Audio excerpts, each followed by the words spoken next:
Hello, guys. Welcome to this week's Monday Motivation. We have reached the last Monday in the month of March. Can you guys believe it?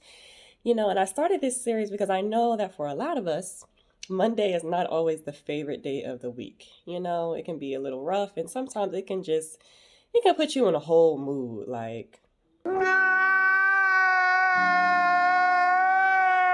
And it doesn't have to be that way, right? So let's jump into this week's video. So the topic for this week is how to let go and move on. Who has not been here before, right? It's like when you know that you have to move on from a situation or an environment or a person, but you feel like you're not quite ready to let go or you don't know how. It's like when you know that you have to let something go or when you hold on to something, when you know that it's no longer serving you, it's almost like you're trying to be in two places at the same time. Mentally and emotionally, it's like you understand this doesn't fit me anymore. The person that I am right now, this situation, this person, whatever, it's not working for me. But for some reason, you don't know how to let it go because you're invested, whether that can be emotionally or financially or mentally, and you're just not sure how to go about letting it go. So I thought I would come in and give you guys some tips on the actual process of how to let something go, because even if it's something that we know we have to do, it's just hard to do sometimes, right? It's one of those things that's easier said than done. So tip number one I have is to give yourself time to process the loss and go through the grief process.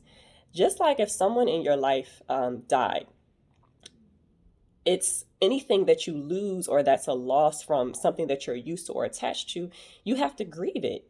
So, don't pretend like you're over it just because you may want to be over it. It's like, well, no, there is a process to it. And if you try to either rush the process or ignore the process, that grief is going to resurface at a later point in time. That's how you find yourself having a nervous breakdown or just you're just going about your business one day and you break down into a whole crying fit. Speaking from personal experience. What happened? He's colorblind. He can't fly.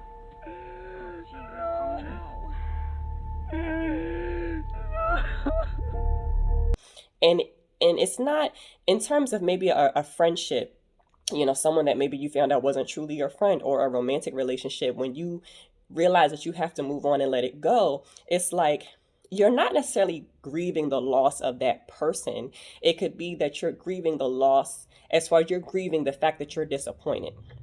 I had that experience in my own life. It's like I'm not necessarily upset that I lost that person, because I know that person was not good for my life. This person was just a toxic to my life. So I wasn't grieving the loss of the person per se, but it's just the extreme disappointment that I had from the situation, because I expected a certain outcome, or I expected or I desired things to go a certain way. And then when you realize that that's not going to happen, that's what you're grieving, So don't feel bad if you're like, this person was a garbage fire and I shouldn't be upset that, that I lost them. It's like, it's not always the person. Sometimes you're grieving, the loss or the disappointment of the experience of what your expectation was, right?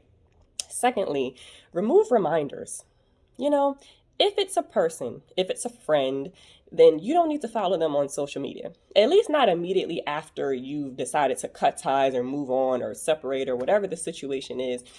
Sometimes people try to say it's petty if you block somebody. Call it what you will. Do what's best for your mental and your emotional health. In some cases, you don't mind seeing the person on Instagram or on Facebook or staying connected or, whatever. Because I know on some platforms you can still be friends, but not necessarily see what they post. So yourself, and just pay attention to what works for you. Don't go off of what may work for someone else. It's like, well, if you're triggered, if you see this person, then maybe you need to unfriend, maybe you need to unfollow for a period of time. And don't necessarily feel obligated to stay in connection, with someone just trying to be the bigger person. No, do what's best for you. If that's not what's best for you emotionally, then separate. and you really don't owe them an explanation, whatever the situation is. So you have to do what's best for you. So if you need to unfollow, unfriend, so you are not triggered, then do that. If you have things in your home, in your car, in your possession, depending on what it is, you may want to either give it back to the person or toss it or put it away or do whatever, so that you don't have constant triggers as you're walking around your home, or going to your vehicle, or whatever the case may be, of this person or this situation that you're trying to move on from and you're trying to heal from. So do your best to remove any reminders while you're in this process. Next is just sit with your feelings. Don't push past what you feel. Don't force yourself to rush through the grieving process. Don't try to trick yourself into thinking that you're okay. It's like, it's okay to not be okay. When you lose something, when your heart is broken, when you're hurting, when you're disappointed, when you are allowed to feel those feelings, and don't judge yourself or get upset with yourself, because it's natural and it's part of the process. Because again, if you just suppress it, if you pretend like you're not hurt, if you pretend like you're not upset, if you pretend like you're not disappointed, it could be a month from now, it could be 6 months from now. It's going to resurface in some shape, way, form, or fashion, and out of nowhere, you are just going to have a whole episode because you didn't allow yourself to just go through the natural flow of healing, going through the grief process, and getting through it. It's not about getting over something, it's about getting through it. That's how you get to the other side. That's how you're healed, and that's how you truly move on, is because you have to allow yourself to feel whatever you're going to feel without judging yourself, without getting upset at yourself. Just allow yourself to go through that, because trust me, you will thank yourself in the end if you just allow this natural process to take place instead of ignoring it or trying to push past it. That's not a good look. So allow it to be, no judgment on yourself, okay? And lastly, give yourself closure and bury the situation. Thinking that you have to get closure from someone else is a fantasy that they sell, and please don't buy into it.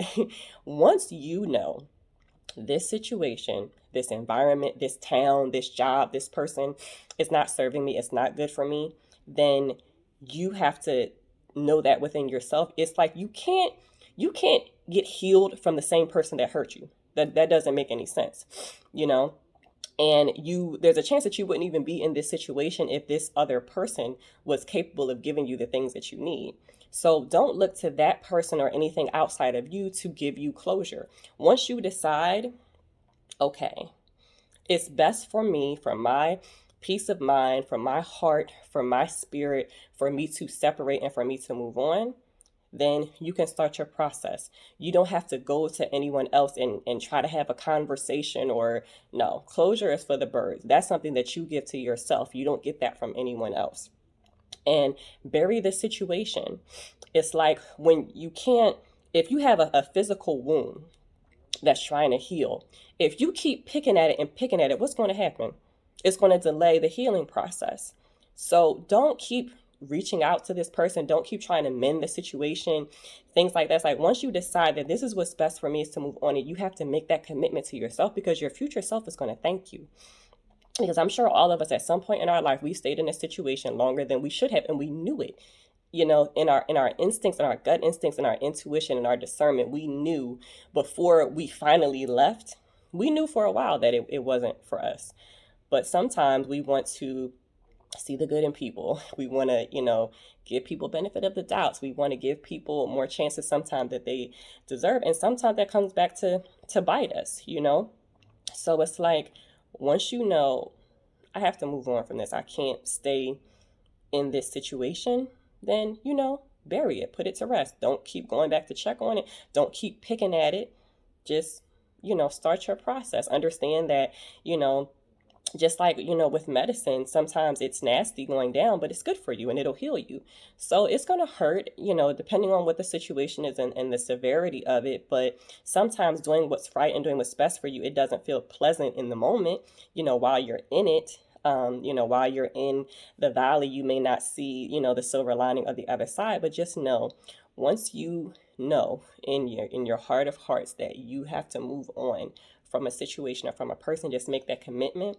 Allow yourself to go through the process. Allow yourself to feel what you're going to feel, and allow those feelings to go through you and allow them to pass, and you will come through it. You won't get over it. You will get through it on the other side. Okay? I hope this helps. Do me a solid and like the video, hit the subscribe button, and please share with others who you think may be in need of hearing this message. And also feel free to shop my store, mingcosmetics.com, where I have cosmetics and women's apparel and accessories. I hope you guys had a good day, and I hope you have a fabulous, fabulous rest of your week.